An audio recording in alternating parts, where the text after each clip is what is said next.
Hi, I'm Jacqueline. And I'm Courtney, and this is Caffeinated Crimes. And this is Jacqueline that was not prepared for Courtney to hit the record button because I'm like scooching my stuff over. I'm like getting all situated. Courtney's like, we I record right feel now, like go. we do that to each other every time. Like I whoever's the know. one hitting record always hits it before the other person's ready. And it's like we never learn.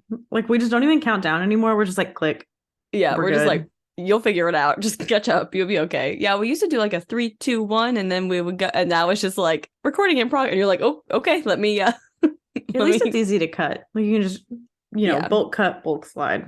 I just gotta like sit here for a second and like get my bearings about myself, and then just kind of hop on in and see what happens. We We are weren't recording ready, this. even though we sat for 40 minutes talking beforehand. So somehow we still weren't ready. Um, Yeah. 40 minutes. And it's also funny because we were supposed to record last night, but we were both tired and it was a busy weekend. And we were like, I would not hate moving it to tomorrow night. So we moved it to tonight. So then last night we had to text about all the things that we were going to chat about before we started recording since we didn't record. So then tonight we had to follow up on the text conversation about all the same things. Because it's never the same, like over a text No. message. Like some things I'm like, okay, I have to tell you this story that happened and I can text it, but you just like don't get it. Yeah, like you have to like retell the story when you can actually like talk in person or like you got to follow up on some points and really elaborate on some of the it's like you had the email and you got to follow up with the meeting. Yeah. And most of the times you don't need the meeting. No, but we always need the meeting, Courtney. We always do. Work, we do not. Personal, No. we do. No. Yes. You never need the work meeting, but the BFF 40-minute chat, you always need those, you Yes. just got a lot of things to get out sometimes. And then we continue rambling on for you guys to hear before we get into the rest of everything, which it is already 9:15 p.m., which as you guys know is pretty much my bedtime. So, And this case is actually a bit longer than we normally have. mhm. So we'll be here a while. Yeah, So we're maybe just we should we're just get to it. Let's just get to those updates. let's hop on in. So this week, Alex Murdaugh was officially found guilty and sentenced to life in prison for the murder of his wife Maggie and son Paul. I'm sure this has been on everyone's feed, everyone's everywhere. Everyone has been talking about it. So I'm not going to go too much into all of that. There is a great podcast that like deep dives it. And just anything else you can find.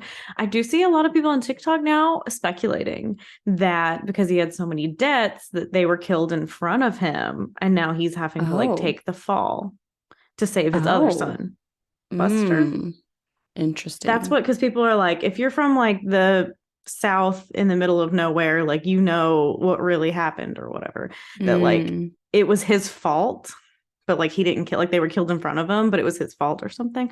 yeah, There's no like actual truth to that. That's just people speculating. He could have just killed them. But yeah. either way, he was found guilty and will now spend the rest of his life in prison. Yeah, sounds like probably deservedly either way. But Yes. in other news, there was also another Norfolk Southern train derailment in Ohio. So this time it was Springfield, Ohio. They're saying no one reportedly was injured, and they said the train was not carrying any kind of like toxic material, so it should not be harmful to the community. But who knows? And obviously, people are on edge because of the most recent one. But train derailments do happen like all the time. Like So it's like very, more, very common. yeah. Like Andrew's grandfather's job was literally cleaning up from like train derailments. Like that was like his entire like he would like travel around like all over the Just cleaning place. up. And I Yeah. mean, like, and most of the time it's not, I don't say a big deal, but like most of the time, like people aren't killed and there aren't usually toxic chemical. Well, who knows? Maybe they have been all along and they just didn't I know that's the share thing. that. Like how secretive they were trying to be about the last one. I feel like I'm so Hmm. tinfoil hatty now, where I'm like, Well, see, what's the actually going last on? one, yeah, like the last one, you had a literal like mushroom cloud in the sky. Like, how many times does this happen with things that you can't see? So they don't have to tell you Mm-hmm. that something happened because there's not this huge physical like proof of it right there in front of everyone? Yeah, it makes everyone, I mean, it's just a weird time, balloons being shot out of the sky, trains derailing. I guess it happens often, but still, trains derailing. Yeah, a lot Um, of. A lot of strange weird. happenings. Yeah. What a time. What a time. Um, so I guess we're just gonna go ahead and get into today's case. As I said, Yeah. it's a little bit longer, not like super, super long. But it's very interesting and one I haven't really heard of at Yeah, me all. neither. Never. Which Not a is single shred of this. absolutely crazy. Yeah. Like, how is there not a So book about this? Like, how is this not like more? and I there's don't like know. barely any news articles about this. So like the majority of this case came from People Magazine Investigates, season 6, episode 5, and they interviewed like basically all the victims they could interview, like all this stuff. So it's like a lot of that and like all the detectives and stuff like that. But then like when I always like try to, I'm not just gonna go solely off of one episode. Yeah. But whenever I was looking it up, it was like nothing else. So that's our resource. And also people.com, another article by them, and Nine News. But like Which is probably secretly people.com. secretly people.com. They own that company. Yeah, I think that one is also just like the local news reporting on like one little thing, but as far as Yeah. like deep diving into anything else, it's like there's nothing out there. It's crazy. Which the extent of this case, it's wild that there's not more out there. Yeah. Courtney, And this is it. This is the book we write a case about. We move out here, we research it. This is it. yes. Oh my gosh. I'm so down. This is Okay. it. This is our Perfect. awakening. So we do want to give some trigger warnings here at the top. We are going to talk about like rape and sexual assault, as well as like child abuse and child sexual assault and like children death. So if that is something you just really cannot listen to, totally respect and understand. We'll see you Yes. next week. Maybe, depending on what that one's about. So maybe. That's true. I think, yeah, you should be fine for next week. So in 1984, a man was terrorizing the Denver area by breaking into people's homes and attacking them with hammers. And it would take 34 years to find out who did it. 34. Which you are correct. That was very recently. Yeah. If you're doing the math in your head right now and you're like, wait a minute. Yep, that's correct. Very, very recent. So Kim and Jim Hoppenchild were young newlyweds. They were just starting their lives out together, and they were living in Aurora, Colorado. So Aurora was like an idyllic suburb just outside of Denver. So a lot of us know of Aurora now because of like the movie theater shooting that occurred in like 2012 during a midnight screening of The Dark Knight Rises. So I feel like everyone remembers Aurora, Colorado, like because of that now. Like I know I hadn't heard of it before that. Yeah, same. However, as I said, this was back in 1984, and this was before the shooter, James Holmes, was even born. So wow, the shooter wasn't even born yet. So this is way, way before that shooting. That really puts this into perspective. Yeah, a long time ago. So Aurora at this time really felt like a safe place. Like people would leave their garage door open at night. People wouldn't lock their doors. I mean, it's a typical 80s and like a little bit more of a suburb where it's like people were like, I just didn't feel the need to do that. Like I didn't really have to. And Kim and Jim were proud that they had just become homeowners at like such a young age.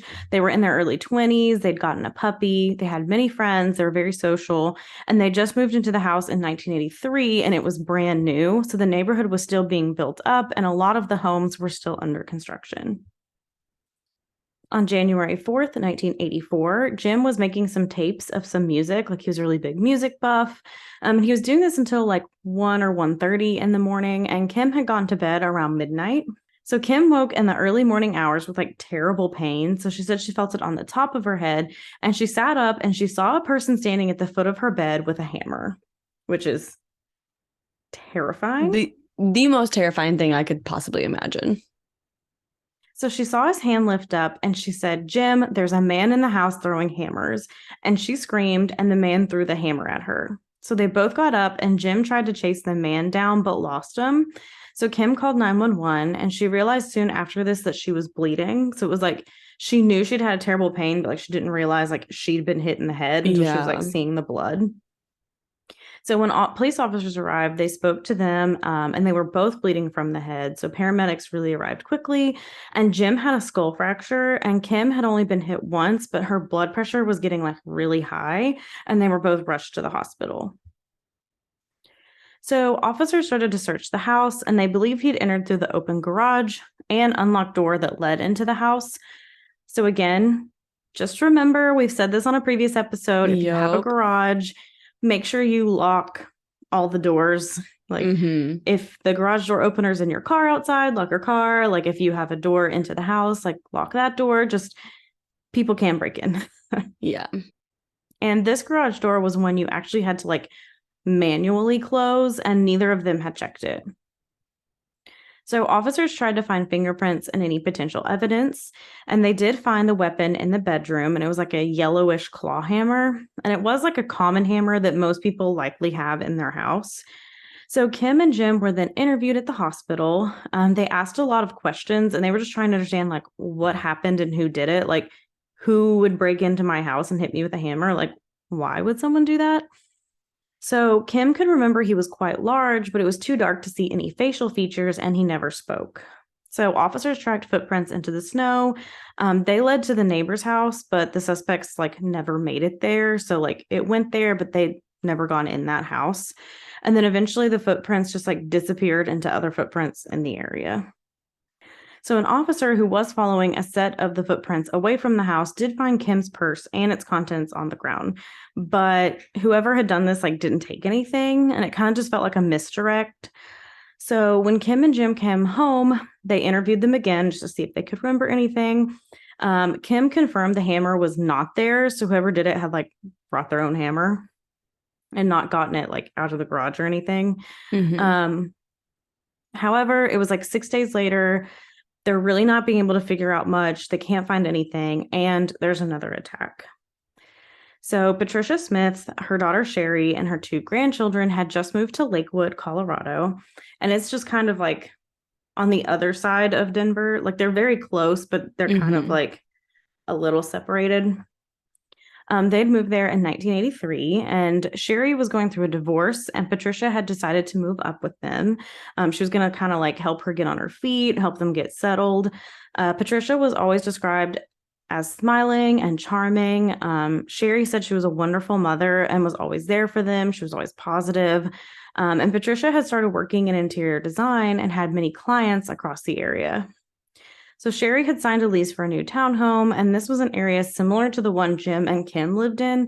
So it was like a lot of construction, new development going on, like a new neighborhood. And she said the neighborhood really felt safe. And Patricia was only 50 years old, and she was a grandmother, and she just absolutely loved it. So she was still kind of young, like to be a grandmother, and she just loved being able to help with the grandkids, loved all of that. So every morning during the work week, Patricia would drop Sherry off at the park and ride so she could catch a bus to work. So on January 10th, it was a very cold day. The morning was normal, so Patricia dropped Sherry off for work. And at the end of the day, Sherry is back at the park and ride waiting for Patricia, but she's not there, which was strange. She was like, she always showed up. Like it wasn't like she would just forget about me. It was very normal. We did this every day. Like it was very routine. Yeah. So it kept getting later and later. So Sherry called her cousin and said her mom wasn't there. She didn't know what happened, but like she needed to pick her kids up. So like somebody has to come pick her up. So she does and helps her pick up the kids and drives everyone home. And they arrive at about 6 p.m. So the curtains were open and Sherry could see like Patricia's TV flickering. So she like knew it was on, and there were no lights on like in the downstairs. So Sherry turned a light on when she entered the home, and Patricia was laying there about 6 feet from the door. And there was actually a Winnie the Pooh throw blanket covering her head. And Sherry saw the blood like next to her head. And she was like, I had a feeling like I knew she was dead. Like I knew someone had done something to her. So they quickly left the house. So, because they're like, we don't know if someone is still in the house. Like clearly someone attacked her. We don't know what's happening. So they called 911. The police arrived and they did begin looking at the scene. They checked for a pulse, but there wasn't one. And there were like loose buttons around. She was semi-nude and her bra and shirt had been pushed up to her neck. And when they lifted the blanket up, they found a bloody hammer. It was like an auto body hammer. I don't know hammers. I'm I not very don't. well versed in hammers. I don't think I know that one. Yeah. There was also blood by the front door, so police believed the killer was waiting for her when she came home. And they believed as soon as she opened the door, she was bludgeoned with the hammer. And upstairs, police find more clues because inside Patricia's bedroom, the contents of her purse were scattered all over the floor and all the cash was gone. So the killer had likely robbed her after murdering her, and there was no sign of forced entry. So Sherry speaks with police and said she did realize when she came home that the garage door was open. So when she dropped her off that morning, Patricia said she was going to go run some errands, but Sherry didn't really know many more details. Like she didn't know where exactly she was going to go or anything like that. When Patricia's autopsy is done, the coroner counts 17 wounds to her head. 17. Like with a hammer. Like, oh my God. Oof. She had also been sexually assaulted.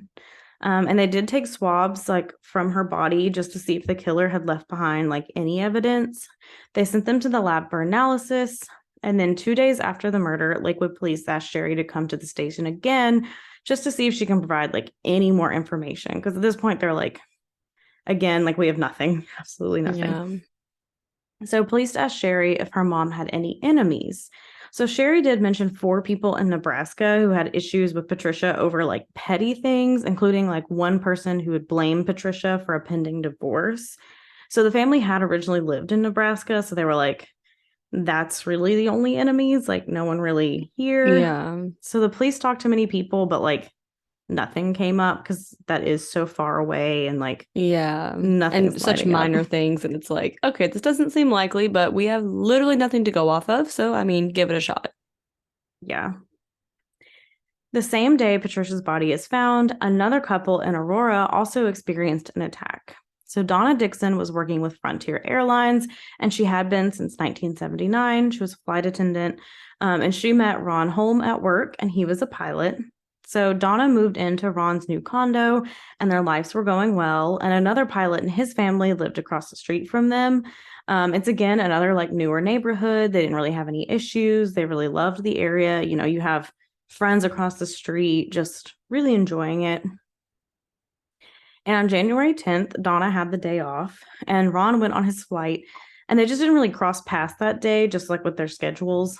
Donna had to run some errands, and her last stop was going to the grocery store. And then their mailbox was like right outside the cul-de-sac. So she grabbed the mail and then pulled into the garage. And she opens her car door and she was hit in the temple. Ron got home the next day and saw blood on the stoop. So he ran inside and saw blood on the carpet. So Ron found Donna in the bed. There was a hole in her head and she was alive, but she couldn't really like communicate. So Ron did call 911, and Donna was rushed to the hospital and put in the ICU. So detectives did question Ron because, I mean, that's always the first suspect, but he was quickly eliminated. I mean, he has very clear evidence of where he was when, you know, like, I don't think you can fake that. That's pretty good. Pretty good alibi. Yeah. So in the garage, there was a lot of blood on the passenger side where they believe the attack took place. So based on the amount of blood, they believe that she had been knocked unconscious and then spent hours on the garage floor, which is just horrifying. They do see clothing items on the floor and her purse with items scattered around, and they did find a bloody ball-peen hammer in her car. It was fairly large, and they tested it for fingerprints, and they were able to find a smudge print on the hammer, but unfortunately it wasn't enough to like compare to a print. And because it was wintertime, the cold helped coagulate the blood, which is likely what saved Donna's life. Because again, she had been in the garage bleeding for hours, but like it was cold outside, so that really helped to like keep her from bleeding out. Which is crazy. Like if it had happened 6 months later, like she probably would have died. Ugh. So at the hospital, the doctors do tell investigators that Donna had been sexually assaulted as well. Her head injuries were pretty severe, and she didn't have like any short-term memory, so she had no memory at all of the attack. And they did publish in the paper that Donna was still alive, which really scared Ron because he's like, I mean, the person who did this might want to like come back and kill her. And he said he slept. Like if you don't know the extent of her injuries. Like, I don't know if Yeah. they posted like she has no short-term memory. So the person's like, well, I got to go Yeah. finish it. Like, she's going to identify me. Exactly. Yeah. So Ron said he slept at the foot of her hospital bed with a gun until they were able to get police protection. So while police are still investigating these three attacks, another one occurs. So on January 16th, 27-year-old Bruce and 26-year-old Deborah Bennett failed to show up for work. So Bruce worked in downtown Denver in a furniture warehouse, and his wife Deborah also worked in the same warehouse as an interior decorator. So Bruce's mom, Connie, called their house phone, but it just like kept ringing with no answer. So Connie drove to the house and saw the garage door was still open with both cars still inside. And when she approached the house, she saw Deborah's purse discarded out front. And as she walked up to the house, she noticed the door was ajar a few inches, and she entered the house and saw Bruce on the floor covered in blood. So the officers came to the Bennett house. They did see bloody footprints outside the home, and inside the home, Bruce was lying on his back at the foot of the staircase. Like his feet were like pointed towards the stairs. He did have massive trauma to his head as well as his throat being cut. And police believe the attacker like first made contact with Bruce at the top of the staircase. There was a bloody handprint found on the wall at the top of the stairs, so it kind of seemed like they met up there and kind of like worked their way down. So police move further into the house, and in the main bedroom, they find Deborah lying next to the bed. So she also had massive trauma to her head, and she was like twisted up in the bedding and naked from the waist down. There was the outline of a claw hammer on the carpet in the main bedroom. So police believed that Deborah was pulled to like the front of the bed where she was struck multiple times. Police then went into another bedroom and saw the bedding pulled off and blood everywhere. And on the floor, they saw a young girl lying on her back with her hands above her head. So this was Melissa, who is their oldest daughter, and she was 8 years old. There were clear signs that she had been sexually assaulted, and the killer had cut her pajamas off of her body. There was one survivor in the house at the time. So this was their 3-year-old daughter, Vanessa. So Vanessa was found on the bed, like tucked between the bed and the wall, like she had been trying to get away from the intruder. She had been hit multiple times and was transported to a children's hospital where police were told that she likely would not survive. So the entire house is just like covered in blood. Police are trying to find any evidence. They did find a partial bloody footprint in the girl's bedroom, and semen was also found on one of the bedspreads on the floor and on Melissa. So there were fingerprints like all over the house, and underneath Melissa's body, they also found a utility knife, so they take that into evidence. Outside the house, there was a trail of items that had been taken from inside the house. So police went through Deborah's purse that was found outside with family members, and they couldn't identify anything missing. And on the front lawn, a large butcher knife was also found. So it had come from the kitchen drawer and had been used to cut Bruce's throat. So investigators are searching for any clues on like how this person got into the house. There were no signs of forced entry, but the garage door was open. So they believe that was how the murderer was able to get in. And they did canvass the neighborhood, but nothing really came of it. No one heard any cries or noises, like any fighting, nothing like that. So Bruce's mom, Connie, and his brothers try to sit down with police to see if they can reconstruct the night before. So the night before, they had had a birthday party for Melissa. So Connie and Bruce's 2 brothers were invited and came to the house, and Bruce's brothers left the house around 9 p.m., and they did report that the garage door was still open then, and one of them did go back inside to tell Bruce, but he's like, I don't know if Bruce ended up closing it. He's like, I went back in, I was like, hey, just so you know, the garage door is still open, but they don't know if he ended up closing it after they left. But they had no suspects or any idea like who would do something like this to the Bennetts. Investigators continued to try and like investigate the crime scene. Again, they did find quite a few fingerprints, so they're really hoping some of those would lead to the killer. And they were all sent to the Automated Fingerprint Identification System, or AFIS, but they were not identified. There were also no fingerprints on the knife, which would likely mean that the killer was wearing gloves. So clearly, like he had like planned this and had like came prepared for these murders. So investigators also sent samples of the carpet from the Bennett home to the Colorado Bureau of Investigation. And while waiting for the results, they tried to dig into the Bennett's past, but they just don't find anything nefarious. So like there's nothing that like would have led someone to do something like this. They just seemed like a nice, normal family. Both of the parents had jobs. Bruce was in the Air Force and then the reserves.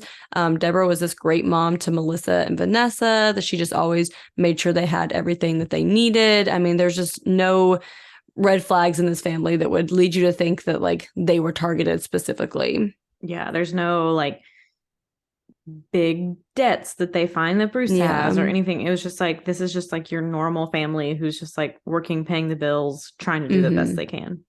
Yeah. Now remember, Vanessa Bennett was taken to the hospital and told that she likely would not survive, but she did end up surviving.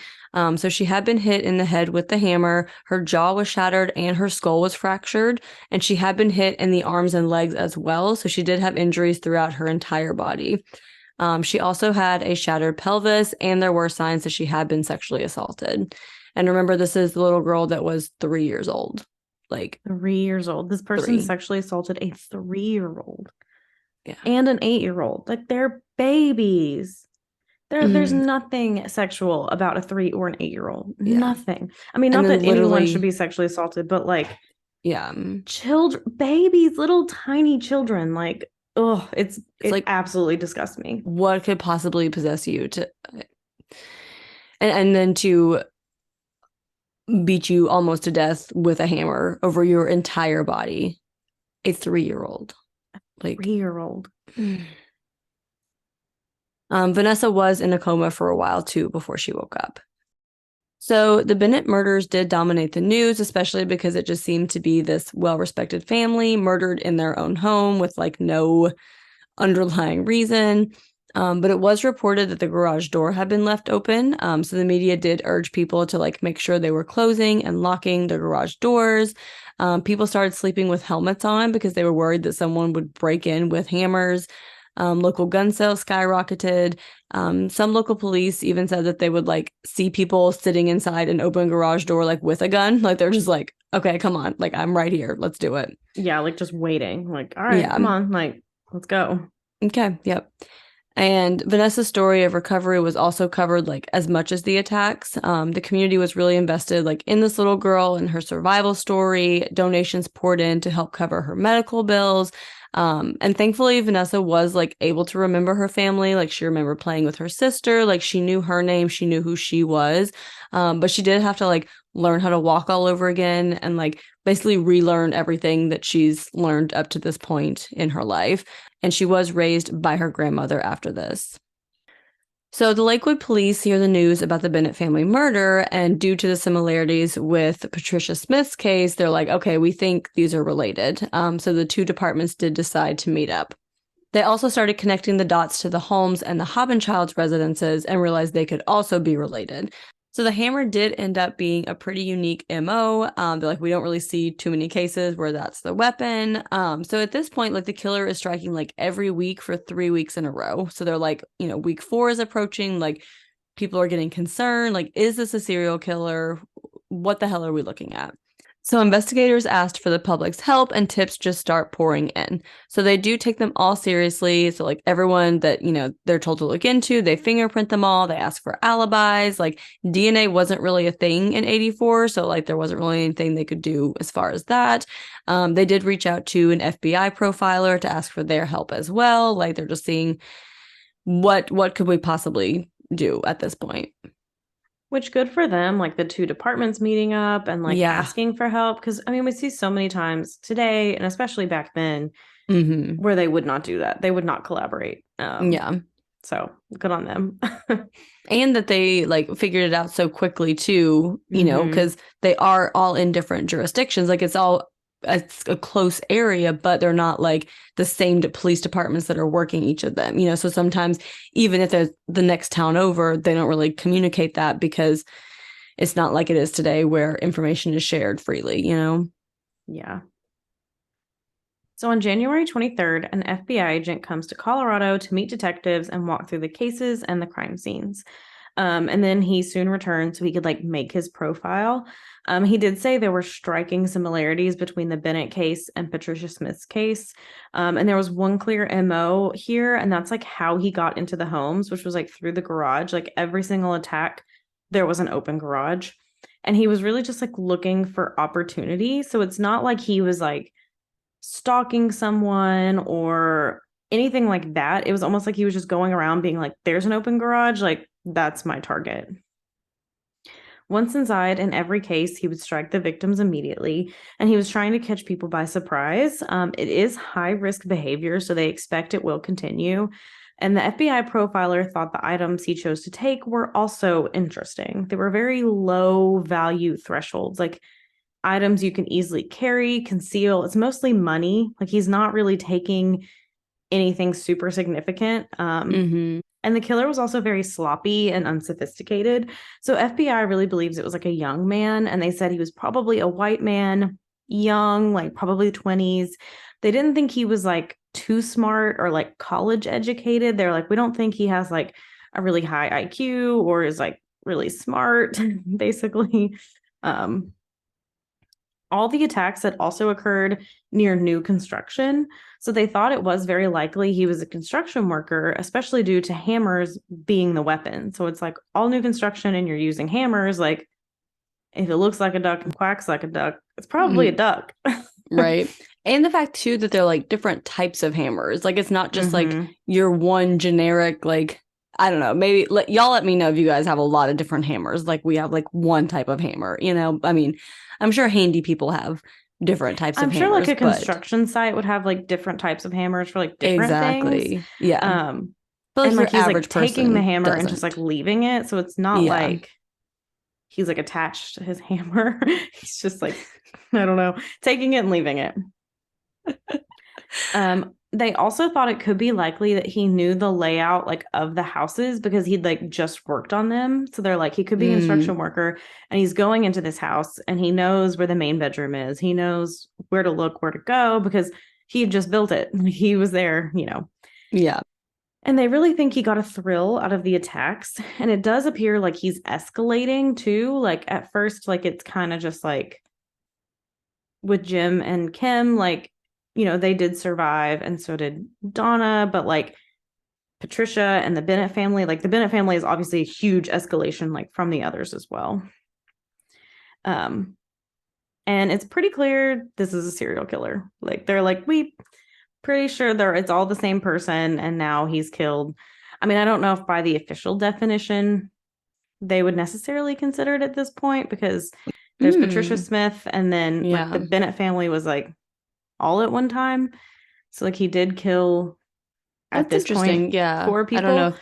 if that would technically classify because it has to be like three separate instances, With right? like a cooling off period, yeah. Yeah. But there's like multiple attacks, so I guess he's like at least like a serial offender, if Yeah. nothing Yeah. Because I'm else. like, I mean, And it was his intent to murder the others as he well. So it's wanted to like, kill them, yeah. yeah, and like they would have died had they not like woken up or for some reason him flee. So Or if it was not cold outside, like he would be a serial killer yeah, because Deborah's blood would not have coagulated and she would have like bled out. So it's like just these tiny little things that prevented. Anyway, he's a serial killer. We're going with it. yeah, and they think he'll probably continue to kill until he is arrested or dies. They're like, this is not. He's escalating. He keeps going. He's not going to stop unless he's forced to stop, basically. Mhm. So police did follow up with construction crews to try and like find a suspect there. But in 1984, like records are very loosely kept, which I'm sure they still are, I was like, honestly. I'm sure they are today. Like, But they were especially loose on like contracts and subcontracts and who worked for the contracts and the subcontracts and for yeah. them. Like there was no record keeping at all whatsoever. They did try to get a list of all the contractors, subcontractors, and employees that they could. And it did have everyone's like name, date of birth, address, and if they had a criminal record or not. But there's nothing specific enough yet to go out and look. Like they just have an FBI profile who's like, it's a young white man in his early 20s. And they're like, that's half the people on this construction crew. Yeah. Right. Like, so then 900 miles away in Kingman, Arizona, on January 27th, Roy Williams is going to bed. He was asleep and someone snuck in the back door of his house. He wakes up and sees someone holding a 25-pound rock over his head. And then he felt like a bang on his head. And he said it felt like he'd like been punched in the jaw. So then the rock hit him on the chest and ended up cracking a rib. And he said, "Why did you do that? I haven't done anything to you." Because he's like, "I just woke up. I don't know who this person is." Right. And after he said this, the guy just started running. So Roy was unable to describe his attacker to police since it was dark, and they searched the area, but again, it's nighttime, so they didn't find anything or anyone. They did find a shoe print in his yard that like didn't belong to Roy. So Kingman police put out an APB, and a few hours later, a police officer driving along a road near Roy's house find a disheveled hitchhiker. And so the officer pulls over, like kind of questions him, and he's like, "Hey, like, can I see the bottom of your shoes?" And he noticed it's like the same distinct tread as the shoe prints at Roy's house. So he's like, "Okay, hold on here." But when he asks him to come to the station for questioning, he runs. And 30 minutes later, officers find the suspect hiding behind a bush, and they arrest Alex Christopher Ewing, a 23-year-old drifter. So Ewing is charged with burglary and attempted murder. The Mojave County Jail was so full that he was actually sent out of state to await trial, which I thought was just like crazy that it's so Wow, full like that out you're of like, state. Yeah. yeah. So 9 months later, on August 9th, a prisoner transportation van that was traveling from Nevada to Arizona pulls into a gas station in Henderson, Nevada, right outside of Las Vegas. So less than like 30,000 people lived here. They had a very low crime rate. Again, just another kind of like small town. And while they're here, the guards unshackle the inmates for a bathroom break.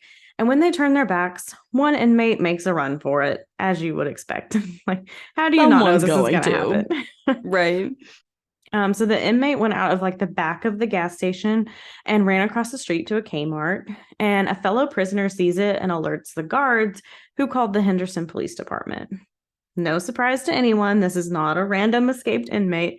It is Alex Ewing. We're just telling So you a bunch of side stories, guys.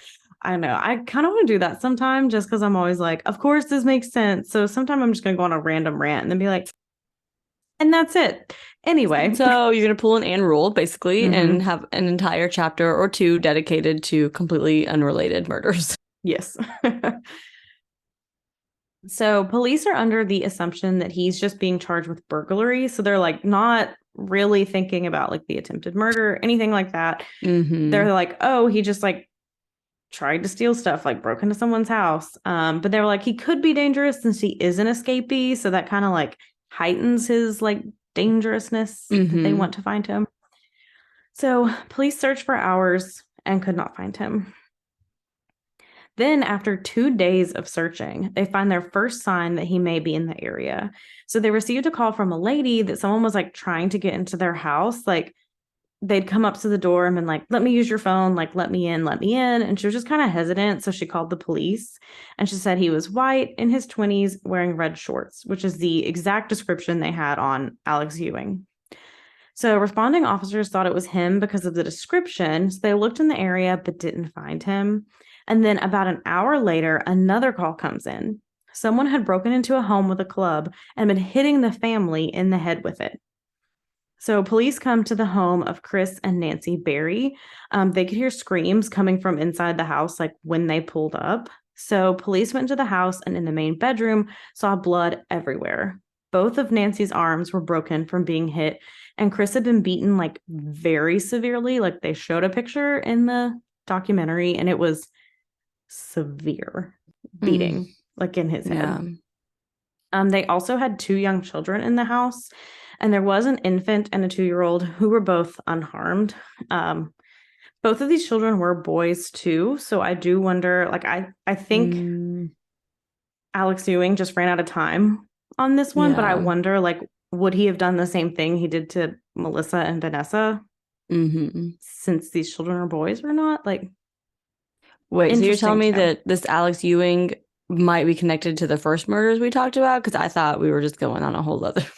No, not at all. I don't know what you're talking about. I was just talking about the man psychology, just men in general who value little boys more than little girls. Anyway, so the Berries tried to give the police as much information as they could. Nancy had gone into the kitchen and saw a man in there, so she started running towards the bedroom, telling Chris to call the police. So the man followed her and hit her with an axe handle, which is apparently is what he was like using.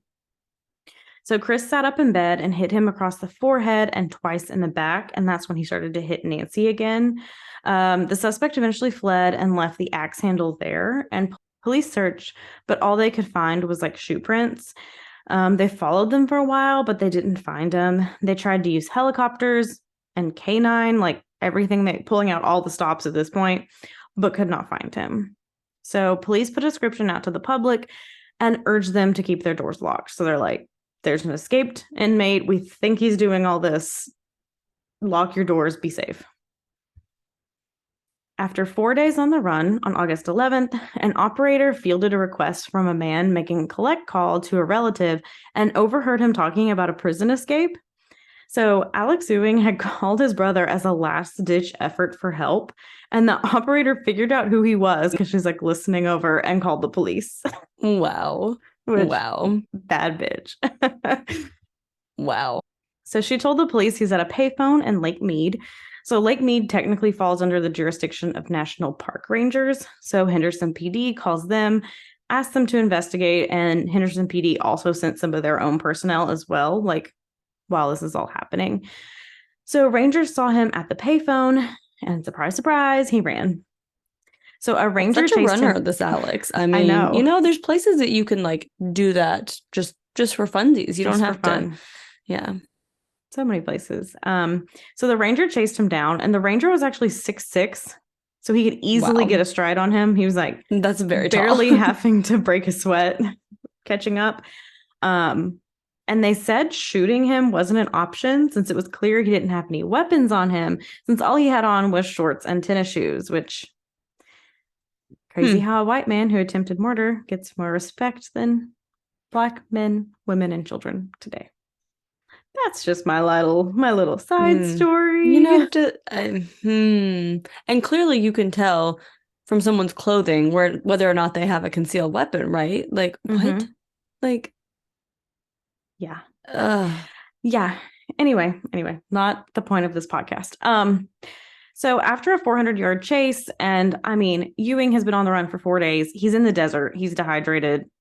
He just falls to his knees and surrenders because he's like, yeah, I'm done.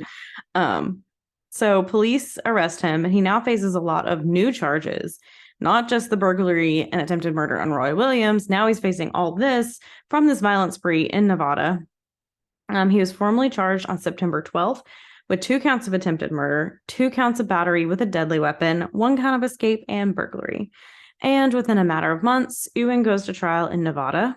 And on February 28th, 1985, Ewing is found guilty of all counts except 1 and is sentenced to 110 years in prison. Wow. So, as we said, this is in August of 1984, so that's almost 9 months after the January string of attacks in Colorado. And back in Colorado, the case of their hammer killer was still very cold. Like, the attacks stopped. There was no answers. No one knew who did it. And victims like are having to live like every day knowing like the murderer's still out there, their attacker's still out there. But in between then, about like around like May, June of 1984, Ron and Donna Holm got married. So they had a very small, intimate wedding. Donna was still dealing with like a lot of brain issues from the attack. She struggled with her balance and remembering things. So Ron would help her in like regaining herself. Like he was very patient with her, like helped her the whole time. And Donna would say like he always kept me laughing and he wouldn't like let me sit there and feel too sorry for myself too long. Like he would always just try to like pull me out of that place. And he was just putting like all his efforts into helping her. And Ron said in the documentary, "I never lost faith in her. She's the most amazing woman I've ever met." So gosh, horrific story, but like Ron and Donna like didn't stop living their lives because of this, and they like really like almost bonded even more over it. I mean, obviously we wish that never happened, but and years continue to pass also without any news in who the Colorado Hammer Killer was. I also just want to interject here really quick that earlier I said Deborah when I meant Donna. So if you guys Oh already typed up no. that email and sent it out, I got you. I'm here. I'm real time correcting. Sorry about that, Donna. My So bad, Donna. whoops, we just there's a lot of names. I'm sorry. There's a lot of names and it's late at night. So It's I also because apologize. it's Deborah Bennett and Donna Holm. So like Yep. the D names are And kind of it's getting. Deborah. No, and it's yeah, exactly. It was Donna Dixon is like her maiden name. Then she Hmm. became Donna Holm, and then you have Jim and Kim, then you have Bruce and Deborah, and there's a lot of people. It's a lot of Yeah. names So because this guy's a piece of shit. yeah. So very sorry about that. Okay, so while investigators are reinvestigating the Bennett murder, they did find a small piece of evidence that had been missed the first time. So there was a blonde pubic hair in Melissa's pajamas. So investigators sent the hair to California in the hopes of cloning the hair to see if they could develop like more information. Unfortunately, the cloning did ultimately destroy the hair before it could show any results.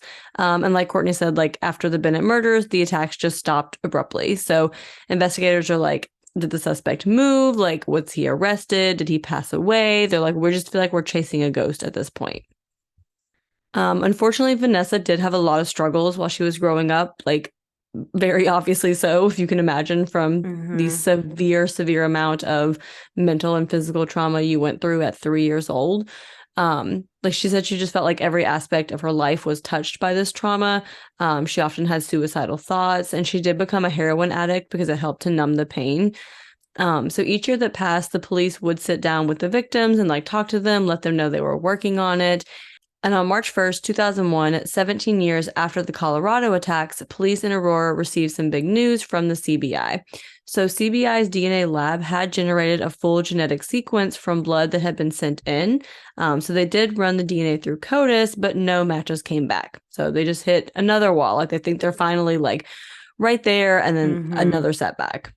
Especially too, because they were like, he's going to keep escalating. So he's probably a felon. And at this point, we're starting to take DNA from felons. Like, it's going to pop Mm-hmm. up. We're going to get him. And then it's just like, boop, nothing. Yep.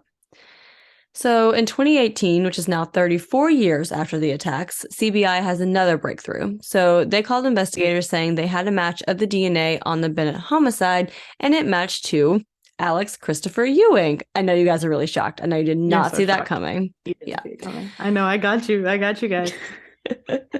So obviously, Ewing was an inmate in Nevada. He had been sitting in prison for 3 decades at this point. And like we said, he was doing like 110 years at this point for all of these Yeah. charges.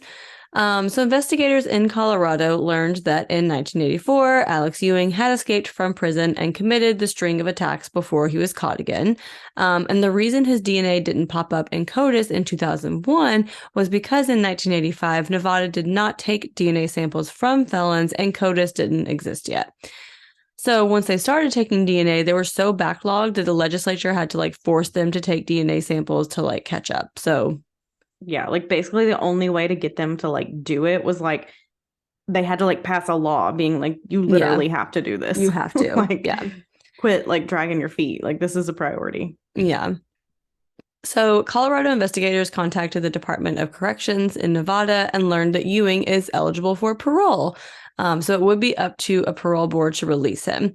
And so, at this point, Ewing is like ready to be out of prison. He's like setting up for the outside world. He had a dating profile ready to go. Like, he's like, I'm almost there. Like, here we go. He's getting ready. Yeah. So now obviously there's just this race to bring Ewing back to Colorado to face charges. They're like, we cannot let this person get out of prison. Like he has to remain here forever. So on July 12th, 2018, Colorado investigators traveled to question Ewing. So they tried to like tread lightly at first. They're like, okay, we have an advantage, like talking to him, like we'll just kind of casually jump in here and see what we can find out. They asked him about his life history. So his dad was in the Air Force. His family traveled a lot. He had dropped out of high school. And he also said he had spinal meningitis, which was a near-death experience, and that it changed his personality. He also mentioned that he had been in Colorado. He's like, yeah, I was there for like a little while and then I left. But then when they pushed further, they learned that he had been there for about a year and had held down different construction jobs. Wow. Wow. So you're saying he dropped out of high school and he wasn't that educated and he was 23 in 1984. He was a construction worker who lived in Colorado for a year. Wow. Yeah, That we FBI definitely, profiler should have gotten a yeah, raise 34 right, years later. right. And even more specifically, he was working on new homes in Aurora and Lakewood. So, not even just a construction worker, but building these new homes where these victims lived. So, once they told him like they were there to talk about the murders in Colorado, he just exploded. So, Ewing did have a string of arrests of burglary dating back to 1979. So, they ran his DNA one more time to be sure, like we just want to be absolutely positive everything was a match. So they were able to finally tell the victims that they had a match to who attacked them. And now they have to try and prepare for the trial. So the issue at this point is that statute of limitations exists. So for Jim and Kim's case, the charges were aggravated assault and burglary. Donna's case was sexual assault and attempted murder. So all of these fall outside of the statute of limitations 34 years later. Which also, side story, I realized when typing out statute of limitations, I kept typing it as statue of limitations and I forgot the third T. And then I was like, wow, I'm so dumb.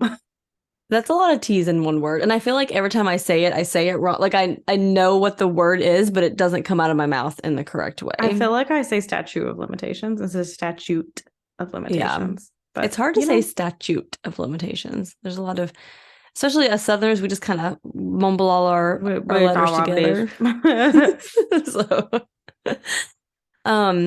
so they're having the same type of issue with the Bennett case because they couldn't add the aggravated assault, the sexual assault, like all of Vanessa's, like everything she went through, like he cannot be charged for any of that. But they do still have the murder charges that they're able to go off of. So on August 9th, 2018, prosecutors filed an arrest warrant for Ewing for the Bennett family murder. So they decided that the charges for Patricia Smith's murder would be tried after this trial. I know a lot of times they do that too in case they're acquitted on one, they can try another, and you're not like, well, there's nothing we can do now. Mm-hmm. So Ewing did find an attorney who would help contest the extradition for up to 2 years. He even tried to take it to the U.S. Supreme Court, but finally he was brought back to Colorado to start the trial process. So in the pretrial hearings, the judge decided that some of his previous crimes cannot be brought up, including the Nevada crimes, the Arizona crimes, and the attacks against Donna Holm and Jim and Kim Hobenschild. It's like, what? Like, yeah, so why are you can't bring up anything he did after that. And it's like, oh my gosh, but that's like half of the like sticking it to the wall. Yeah. So I don't know if that has to do with the statute of limitations too, because they were allowed to talk about Patricia Smith's murder. Yeah, but like the Nevada crimes and Arizona crimes, he was like charged for. So it's like on his record. So you wouldn't have to worry about statute of limitations for that. True. I understand the attacks, but for the crimes that he was like actually like that's tried and found guilty for, like, and I don't know if they're doing this because they're like, this is like at this point 38 years, 37 years after the fact, if they're like, we have to pretend like this was you trying the case back then, like before all of that happened, maybe. Like, I wonder if that's the thing, because it's like, you can't say like he did this because it's something he did after.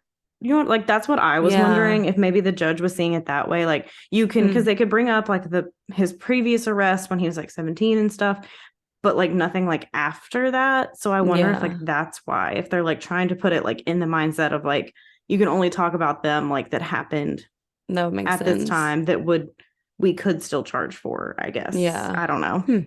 Interesting. Yeah. Maybe we should look into that some more and see as far as like a general, how that works. Anyway, but being able to talk about the Patricia Smith case did at least help them to show like his MO, like how he would break in, how he would attack, the murder weapon, the sexual assaults. Like at least those two were very similar, so they can show like there's a pattern of behavior here. So Ewing's trial began on July 27th, 2021, and prosecutors were able to show that his burglary and theft began when he was 17 and how he just escalated each time. The defense was trying to like focus on the chain of custody with the DNA evidence, like saying it was mishandled and tampered with. And they also like blamed the police for the pubic hair that was destroyed in testing. So they basically argue like there's no way to determine who it belongs to now. But the prosecutors were able to challenge this because they're like DNA wasn't known in 1984. So like all of the evidence was handled appropriately, like for the time. Like we didn't know at the time that this was going to like destroy it.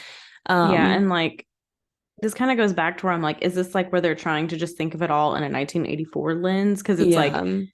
well, obviously, if you look at it from this day and age point of view, it probably was mishandled. But if you look at it in 1984, everything was done exactly to the book. Yeah, it wasn't like they were like intentionally trying to, yeah.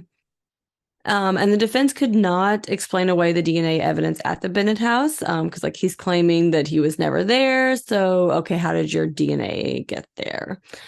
So the prosecution and the defense both rested, and the jurors came back and found him guilty on every account, and he just showed no emotion whatsoever.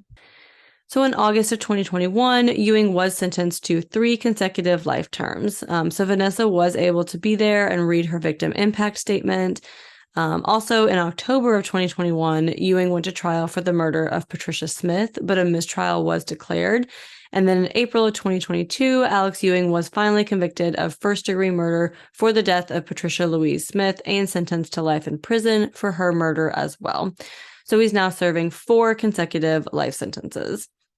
So he has been trying to like speak out and say that the trial was rigged and corrupt. He's like, they were just trying to like get a conviction. Like they weren't really trying to solve like who did it. He's like, I was treated unfairly, which I could maybe understand if it wasn't 35 years later, because like they would have done this to someone way back when, if that's what they were doing. And the thing is, like, they were not on his radar. Like, he was not on their radar whatsoever. And he only became because, like, the DNA was a match and they ran it again. So it's not like they were just, like, had circumstantial evidence. Yes. It wasn't like you were not even like, a suspect. Yeah. Like, you were not even on their mind. And they just got lucky that, like, we take felons' DNA at this point. Yeah. So it's like, how do you explain the fact that your DNA was at the crime scene? And you also committed similar crimes in 2 other states. So like you're showing a pattern here, bro. Yeah. You're showing a pattern. So like Courtney said, like Donna and Ron were able to like go on and get married. And now Vanessa Bennett has gotten sober today. She has moved into a 2-bedroom apartment with her husband, Frankie Willard, and their cat. And she does hope to get her college degree and become a drug counselor. So she was able to turn her life around. Obviously, I'm sure will still struggle for the rest of her life. But hopefully, with therapy and help that she can continue to go down the right path. And I'm sure like finally knowing who did it helps. I mean, obviously it's not closure. It's never going to bring your family back. But it's like you're finally able to like read your victim impact statement and say stuff to him and just kind of like help in that healing process a little bit instead of it just being a cold case for 34 years. Like, not to mention just the constant fear of like, is this person still out there? And is this person going to find me because they realize that I was not dead like they thought I was? Like, are they going to come back for me? Like, that has to like, how do you cope with that aspect of it? Yeah, it's just, and it's so hard too, because it's like every part of her life like was touched by trauma because she was not only a victim, but it's like she lost her whole family. And then she's raised by her grandmother who's lost her other grandchild and her son. And every person feels that loss. And I'm sure people look at you different and treat you different. And it's just like, this was also the 80s and the 90s, which I feel like therapy then wasn't even as talked about as it is now. Like, just so many like obstacles. And then it being open, like, it's just rough. Yeah, definitely. So those are the horrific murders of Patricia Smith, Bruce Bennett, Deborah Bennett, and Melissa Bennett, and the attacks of Jim and Kim Hobbenschild, Donna Holm, Vanessa Bennett, Roy Williams, and Chris and Nancy Berry. And again, just absolutely wild that this is not more well known than it is. And even like, because like 2021, 2022, like, I feel like I still don't even remember like them talking about it then, No, which I I feel did like not.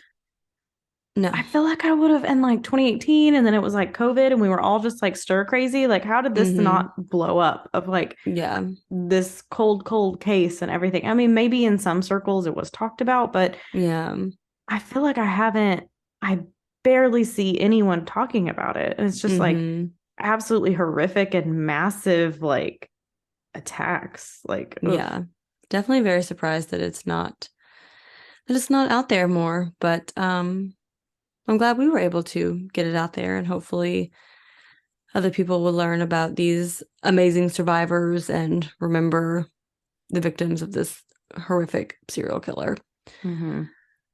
So now that it is very late, Mm-hmm. Courtney, what is your prick of the week?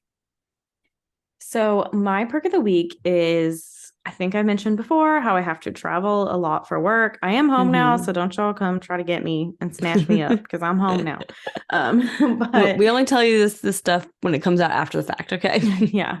So I really only started traveling like September, October. And so Mm-hmm. it's really scary traveling by yourself, usually like 4 hours away from home in a city where you know nobody. It can get kind of Mm-hmm. scary. So each time I've been like gradually trying to like branch out more of like eating out by myself more, like walking places by myself, all that. Mm-hmm. And so this work trip, I took an even bigger step and I went to a random workout class Yes. and I just went for it. So I went to it's Pure Bar. They have them like everywhere, but Mm-hmm.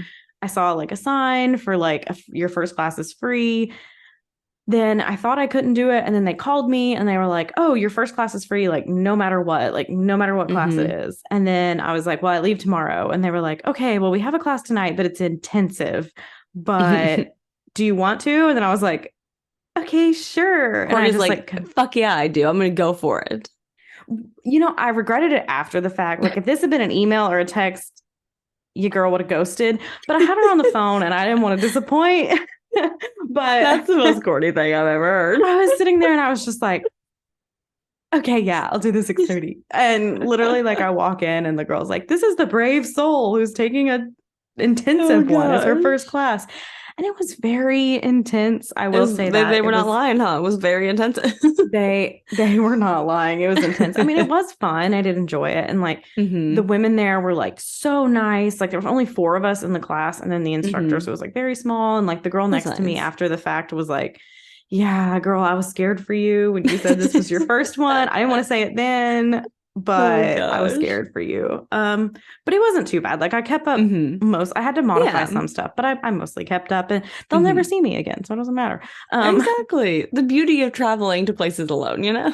yeah. And so I'm just proud of myself because I'm slowly but surely like trying to Mm-hmm. branch out. And this is definitely something I feel like even a year ago, like I'd never in a million years Yeah. would have done. Like even a few months ago, I could barely work out in the hotel gym without like flipping my shit and being terrified. Like Yeah. I would talk myself out of literally the hotel gym of like nobody there. So, we're all about growth this year, y'all. We're Yes. about stepping out into new stuff. So So that's proud of my perk of the you. week. Because if you know me, that's not something that I would usually do. It's a big step. It's a big what? Something happened when we were out this weekend. I can't remember what it was, but I was like, that's the old Courtney. I was like, this is the new Courtney. What? I can't remember Yeah. what you did or said. And Kevin was like, the fuck? And I was like, oh no, this is our new Courtney that's here now. Yeah. I don't know if you were even part of that conversation or if it was just me and Kevin. I can't remember what happened. I can't either. But Anyway. we're working on it. I'm trying to, like I said in our New Year's episode, it's all about growth, y'all. And that's what I'm Yes. focusing on. I'm focusing on me, how I can be the best me, and like what I can do Hmm. going forward. So they say the closer you get to 30, the less fucks you give. And that's all I can fucking hope for at this You point. know, yeah. Yeah. I would agree with that for sure. Yeah. So that is my perk of the week. Jacqueline, what is your perk of the week? So my perk of the week is that the past 3 days it's kind of a two-part perk of the week like I like to do. But the last 3 days we've just had like the absolute most perfect weather, like Mm-hmm. 60s, sunny, 60s, 70s sunny is what I was trying to say, but all the words did not come We out of my had mouth. like a high wind advisory and like tornado watches, and then we were granted the most beautiful weather Yes. in a really long time. So exactly. It was just like, oh, we're gonna blow away and not have power for a week. And then I was like, oh, just kidding. Like here is the, I mean, we did Look have at like the bad sun. storms, but then the next day everything was gorgeous. So I've been able to, I actually got a little sunburnt yesterday, which I'm kind of sad about because it was like 65 degrees, but I was like sitting outside and I was like literally just like in direct sunlight. So like it was warm. So I ended up like jetting my sweater and my pants and wearing like shorts and a t-shirt and did not even realize until last night that I was like, oh, I got a little burnt in a few random patches. Anyway, but my first part of the perk of the week was just how wonderful the weather has been, which leads to my second perk of the week. Yesterday I took my daughter to the zoo. It's sort of the first time that she's like old enough to like be excited about the zoo. You know what I mean? Like we went to the zoo last year when she was like 11 months old. So like she liked seeing them, but like she couldn't like name the animals or like, things like that. And then we went to the zoo to see the lights, like when it was cold. So like the animals weren't really out. So we finally got to go like to the zoo and like see the animals like out and about. And I mean, we literally could have just stood at the lions and tigers the entire time and she would have been content. Like we didn't even need to see anything else. I mean, same. Those are my Right. two favorites too. And I haven't been since they've got the new like tiger thing. Tiger Enclosure exhibit. Kind of not exhibit, I don't know but what you're trying to say. I know it's like a whole thing. The But I whole, haven't yeah, been the whole since then. thing. Yeah. So need to go back. So next time you go, I guess just call me up and me and Millie will just sit there staring at the tigers and lions. Yes, let's do it because we got season passes, which is also nice because like we only went for like an hour and a half, like not a very long, like she woke up from her nap and I'm like, oh, like they close in like 2 hours, but like, oh, let's go really quick because we have season passes. Why not? So,